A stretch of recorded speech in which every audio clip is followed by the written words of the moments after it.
mkandarasi ameomba tarehe 1 mwezi wa 5 aanze kazi ya ujenzi, arudishe mitambo, aanze kazi ya kutekeleza mradi. Kwa ndugu zangu, niwahakikishie kwamba sehemu kubwa ambayo sasa hivi inasumbua ni kipande cha kutoka Rusitu kwenda Njombe. Mimi mwenyewe leo nimepita pale, nimetumia masaa 3 kutoka Njombe mpaka kufika Kibaoni, masaa 3.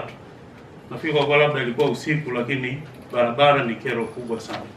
Kwa hiyo Mheshimiwa Mwenyekiti, niwahakikishie kwamba tumefuatilia kwa kuungana na mbunge wa jimbo la Njombe, tumepewa majibu kwamba tarehe 1 mkandarasi ataanza kufanya kazi ya kutengeneza hiyo barabara, na serikali ilishamlipa malipo yote, isipokuwa alikuwa anadai kwamba kwenye miradi mingine ambayo ameishika hapa nchini alikuwa bado hajalipa, lakini mradi wetu serikali imemlipa. Hii ni ishara kwamba serikali pia inatambua umuhimu wa barabara hii Itoni Ludewa Manda. Na kama hiyo haitoshi, kipande kinachoanzia Mawengi hadi Manda nacho kimo kwenye bajeti hii tunayoijadili.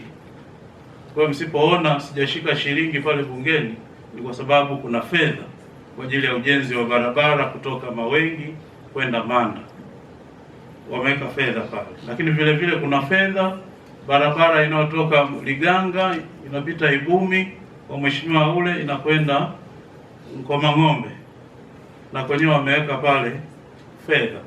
Kwa hiyo ni ishara kwamba na yenyewe itaanza kutengeneza sasa hivi, kuunganisha mgodi wa Liganga na Mchuchuma. Lakini vile vile jitihada zangu za kufuatilia kuanza kwa miradi ya Liganga na Mchuchuma nazo zinaenda vizuri. Tumehakikishiwa kabla ya mwezi wa 8 mkataba utakuwa umeshasainiwa na taratibu nyingine za kuanza mgodi zitaendelea.